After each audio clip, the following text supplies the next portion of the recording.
Hey guys, it's Sandro here, and today's video is a bit of a guide on the whats, whys and hows of polishing car paint, aka paint correction.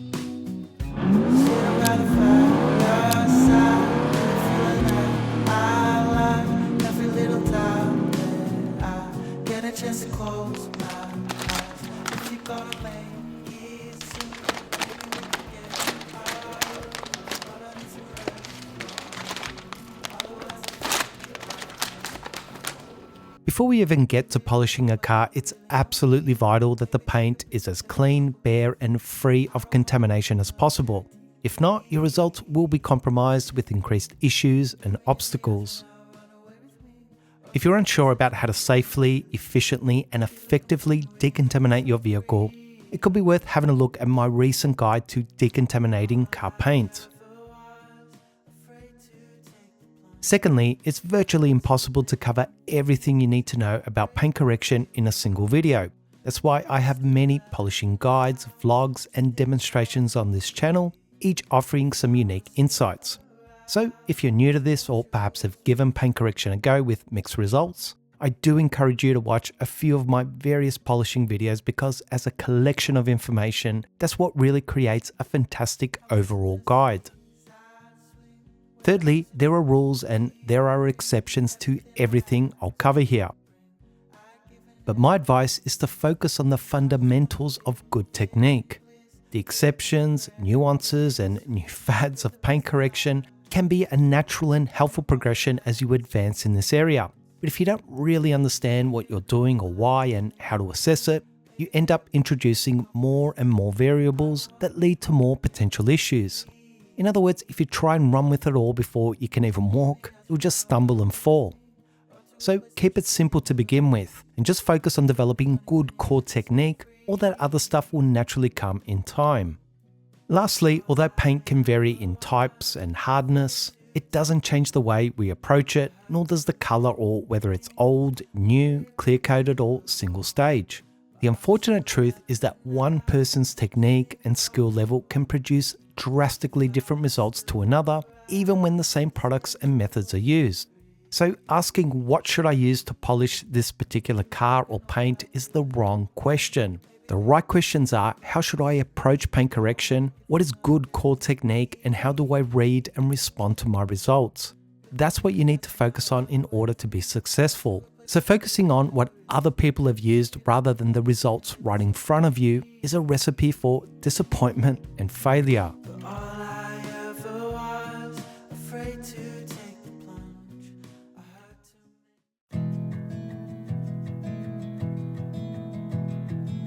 As with all areas of detailing, you'll need some basic tools and products to get started.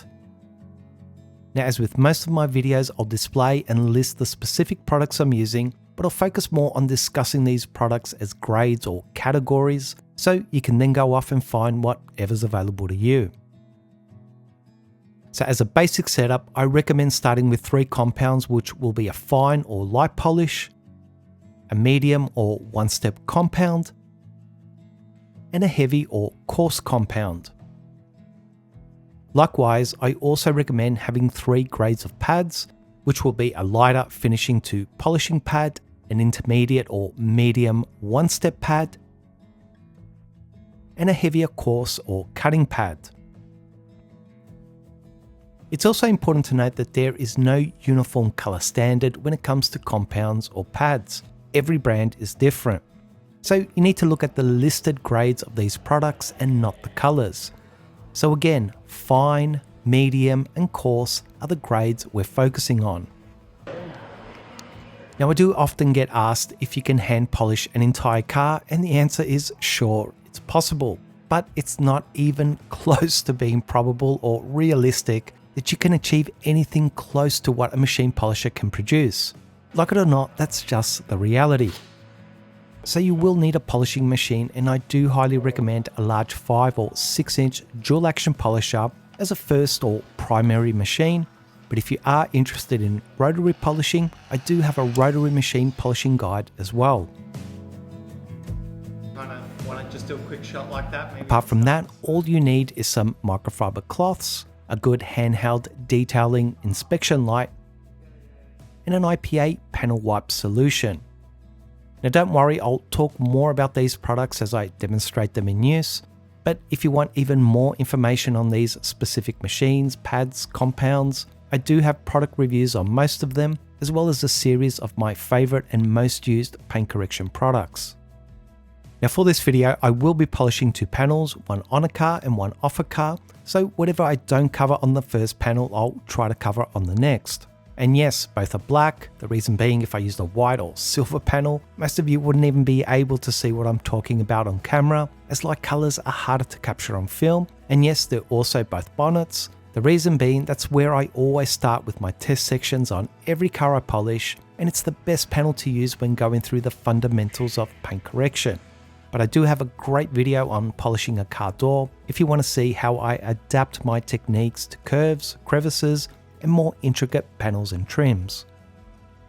I haven't polished these panels before, so I don't know what I'll end up using, but let's start by doing a first test section to begin the process of discovering what it's going to take in terms of compounds, pads, and techniques to remove the existing defects from this paint, because every paint and its defects are different.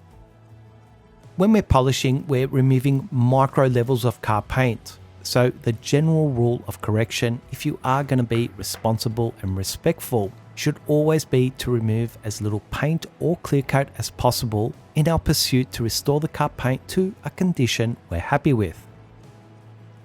So when in doubt, start with the least aggressive combination as I'm doing here and work your way up, as you can always go back and remove more of the paint if need be, but you can never add it back on. Make sure your pad is always perfectly centered on the backing plate.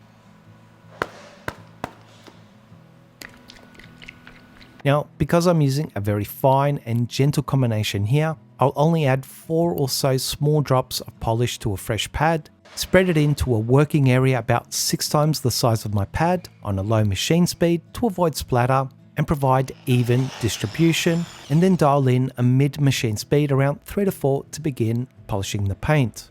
I'm using a moderate arm speed movement, doing horizontal overlapping passes and then repeating that with vertical overlapping passes, and I'll be doing 3 row passes in total for this set.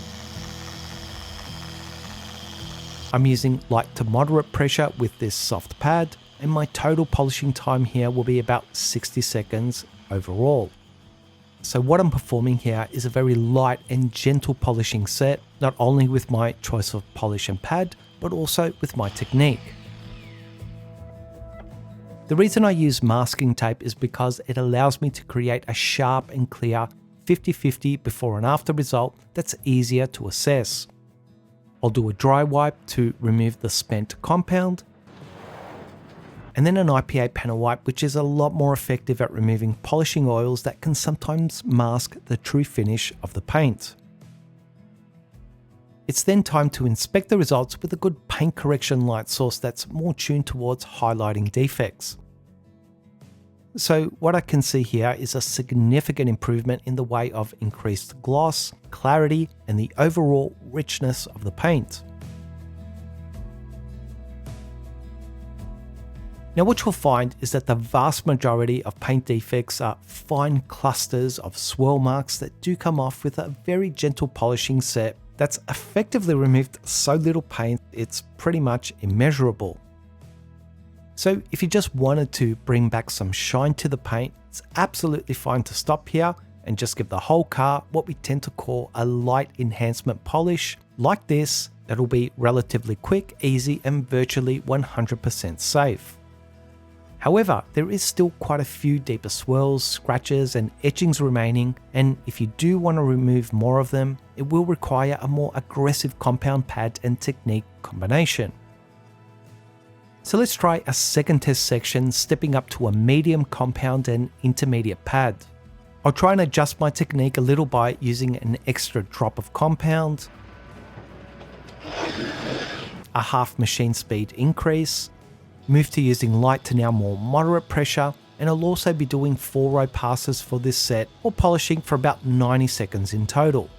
So what I'm doing here is minor adjustments to increase the cut of this second test section, as my goal is to hopefully remove more of the defects.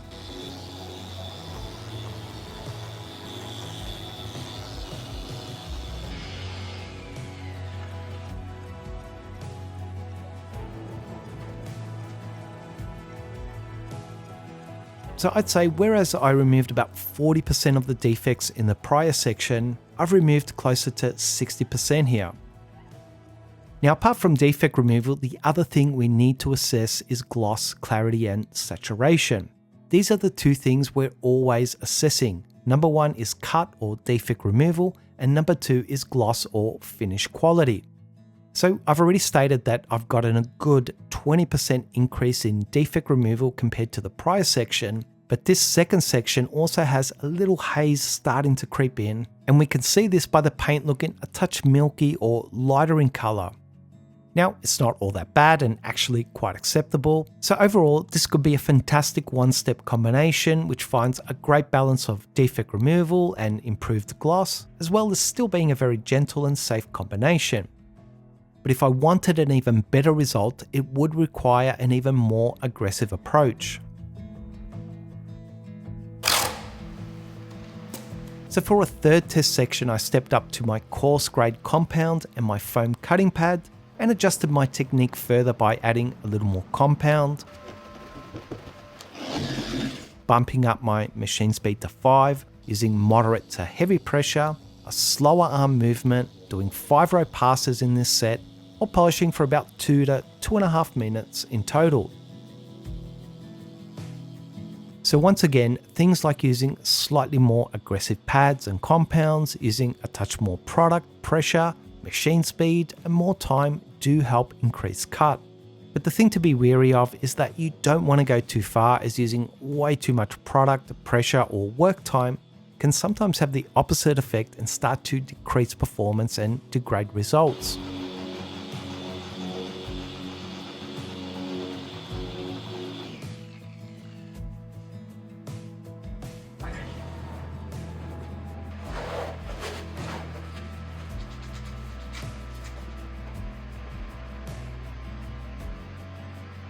Having a look at the results, I once again see a better defect removal rate here, but it's not as drastic as it was in the previous section. Maybe only a 10 to 15% increase here, rather than the bigger jumps we saw in the previous two sections. So then, why is that? As I touched on before, the majority of defects, meaning swirls, scratches, scuffs, and etchings, tend to be light to moderate in severity, so they are easier to remove without too much aggression or clear coat sacrifice. But the deeper scratches, which although are less in number, are also far more difficult to remove, meaning it takes far more aggression and time to remove them. To help highlight this, I would say that the last 10 to 20% of remaining defects probably take 10 more times to cut out compared to the first 80 to 90% of defects. So it's always that smaller, last remaining percentage of defects that takes the most work and cut to remove. You'll also hopefully see here that as we continue to use more aggressive combinations and techniques, we also continue to sacrifice the finish with increased haze and marring. So this is where we start to move away from a one-step process to more realistically a two-step.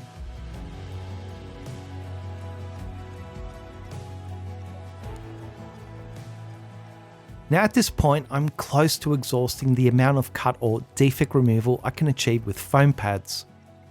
So if I do want to continue to pursue an even greater defect removal elimination rate, I will need to move to either wool or microfiber pads to get there.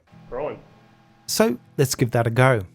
Now microfiber pads are a little different because they don't tend to self-prime or self-spread the compound in as well as foam. They also have an infinitely larger surface area with all the microfibers that do require an initial priming step.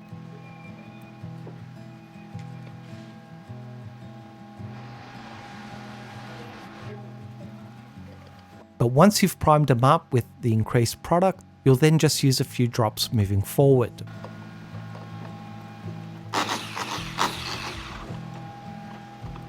Now because microfiber pads do generate a lot more heat, I tend to stick to just moderate pressure at most, try not to use overly high speeds, and try not to polish for overly long sets. In other words, I'm mindful of the increased heat generation and I'll tune my technique around mitigating heat. With that said, microfiber is a very efficient material to polish with, that has both good cutting and finishing qualities, but it's not a material I recommend for beginners to start with, as there is more of a learning curve and a risk versus reward balance. I'll try and expand on a few more things I've touched on here when we get to the second panel, but for now, let's keep going.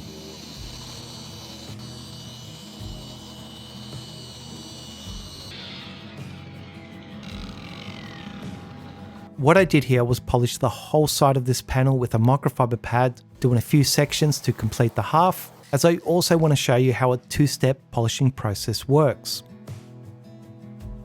But just before we get to that, hopefully you guys can see what an amazing cut and defect removal rate I was able to achieve here using microfiber. I'd say at least 90 to 95% defect removal, and honestly, even the finish isn't all that bad.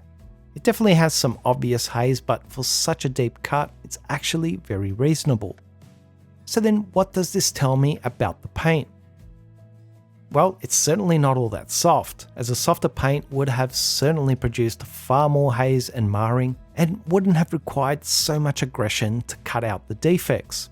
And although I wouldn't say the paint is rock hard, it certainly is on the harder side. But as I mentioned before, it doesn't matter or change anything. We still go through the same core process and allow that to guide us to the end result.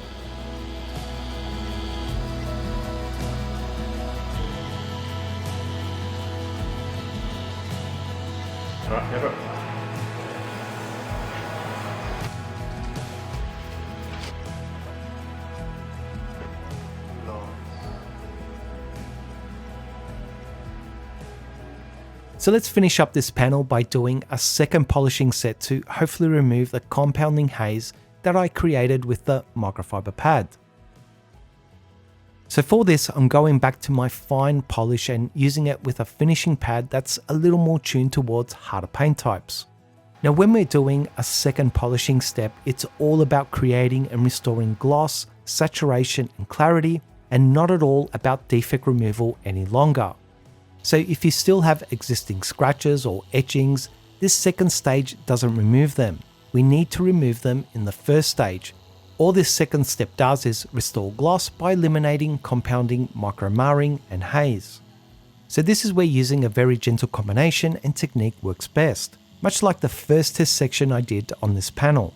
So I'll just use minimal product, drop back to a mid machine speed with light to moderate pressure, and as fine polishes do work very fast, I'll only need to do 3 or so passes in a short set to finish up the paint.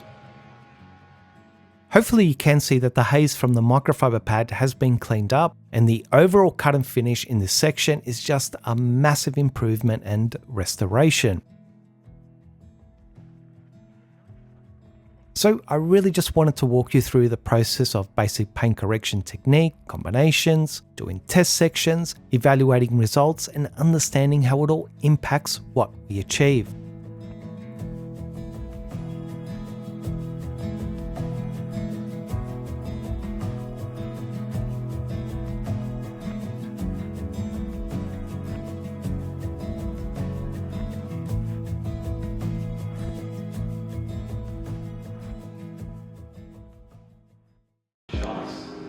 Yeah. With the light. How far until the light's off the car? That's off the car. Yeah. On this second test panel, I'll show you the very same process again.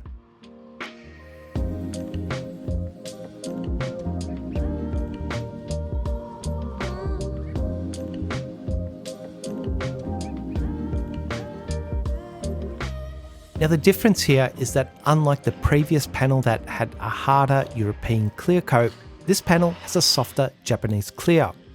So what you'll see here in the results as I progress is that the paint didn't require quite as much aggression to remove a similar amount of defects, but on the flip side showed increased marring and haze and was a little more difficult to finish well on, which are all telltale signs of a soft and sensitive car paint. So in other words, hard paints take more work and aggression to remove defects, but are far easier to finish well on, while soft paints are easier to remove defects with less aggression, but are more difficult and fussy to finish well on. I'll quickly add here that I do have a great video on how to solve issues when working on soft and sensitive car paints, that could be worth having a look at. But once again guys, this different paint didn't change my approach at all. I still started light and worked my way up until I found the right combination with the right level of cut, as well as the right finishing combination or balance that I was happy with. The only difference is how the paint and defects responded differently. So what I'm trying to explain here is that whether the paint is hard, medium or soft, and whether the defects are light, moderate or severe, I still trust the process and allow it to lead me to the ultimate combination and conclusion that meets my own or my client's needs and wants.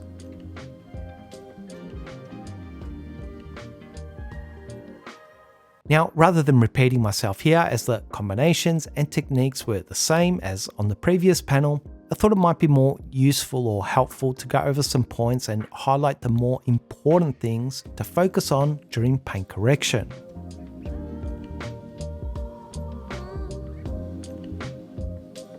Number 1, your working area. Work in an area about 6 times the size of your pad is ideal because that's where your compounds, pads, machines and polishing cycle tend to be optimized. If you're struggling to achieve enough cut or remove enough of the defects, you can actually halve the size of your polishing area, which will certainly increase the amount of cut you achieve. Alternatively, if you're just doing a light polish, try doubling the size of your area as you can move faster yet still get a great finish. So there is flexibility depending on the situation, but don't go too far and try to polish a whole bonnet at once, as the results will be terrible. Number 2, pressure. You shouldn't use the same pressure for every pad. Softer finishing and polishing pads require less pressure because they're soft, while intermediate to cutting pads require a little more pressure because they're firm. So base the amount of pressure you use on the pad, just looking for a slight compression, which will vary in downward pressure with each grade of pad that you use. But understand that DA polishes do require at least moderate pressure to perform well, so don't be afraid to push down a touch.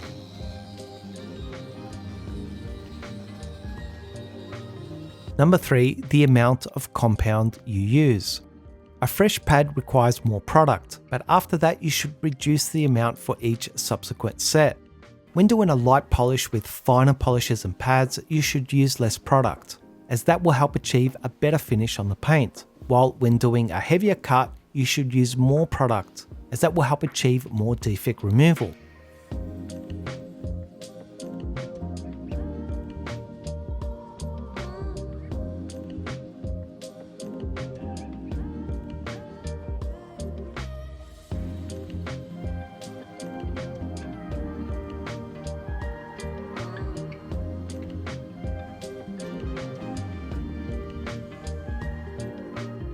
Number 4, row passes and length of polishing sets.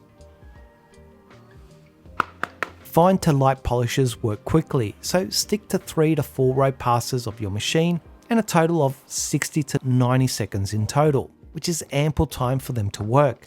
Any longer and you may start to degrade the results.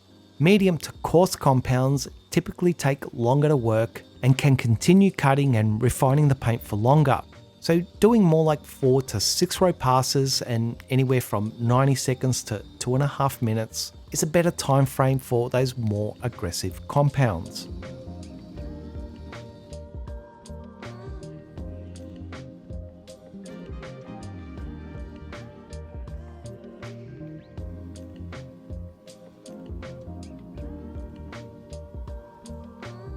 Number 5, pad care and use. You should never attempt to polish a whole car with just a pad or even 2, as it's asking too much of them.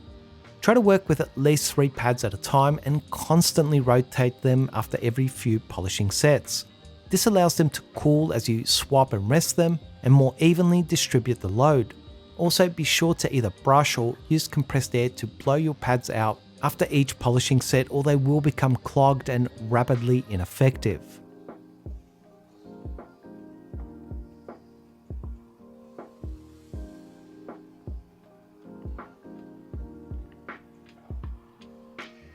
That's Twomey. Number 6, products do matter. Now, you don't need to spend a lot on a good machine or good pads and compounds, but just make good choices on where to put your dollars. The products I'm using in this video are some of the cheapest and most affordable around, yet are fantastic performers, which is no accident. So you don't need to buy expensive gear to achieve outstanding results. It's more about doing your research and spending your money wisely, as most successful pro detailers will affirm. Number 7, how many times can I polish a car? The average new car these days has around about 120 microns of paint, and about 2/3 of that is clear coat. Now, because car paint is laid down inconsistently, meaning you could measure one spot and get something like 80 microns, and then measure again just a few millimeters away and get something like 130 microns, which makes it virtually impossible to polish and then measure how much clear coat was removed. But if I had to generalize, just based on my decades of observation during paint correction, I would say that a very light polishing enhancement process probably removes less than a micron of paint, while an average moderate or one-step combination may remove a couple of microns, and a heavier coarse cut can shave off as much as 10 microns or more, not to mention sanding car paint back. So it's not about how many times you can polish a car, it's all about how aggressive you are during the process.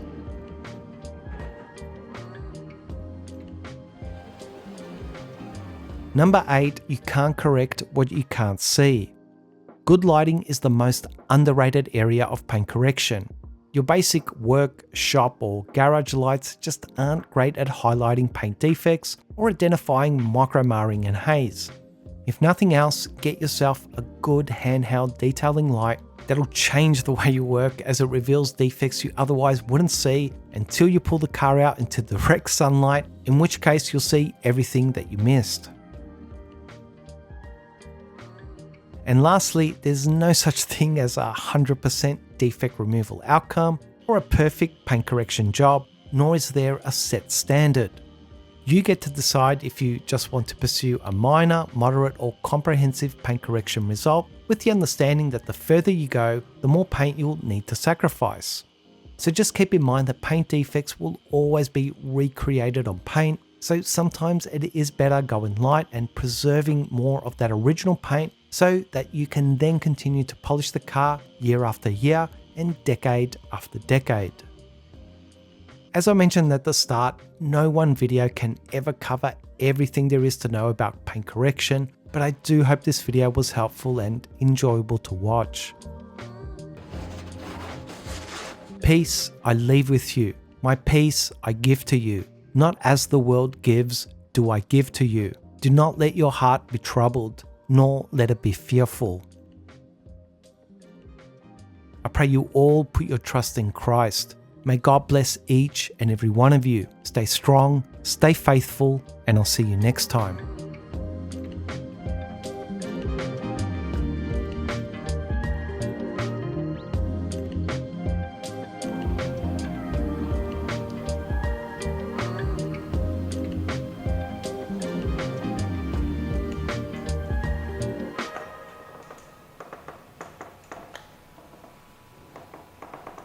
Towards me.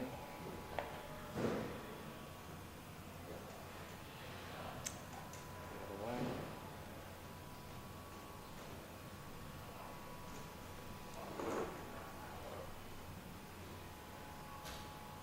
Alright, let's just walk around to the other side now.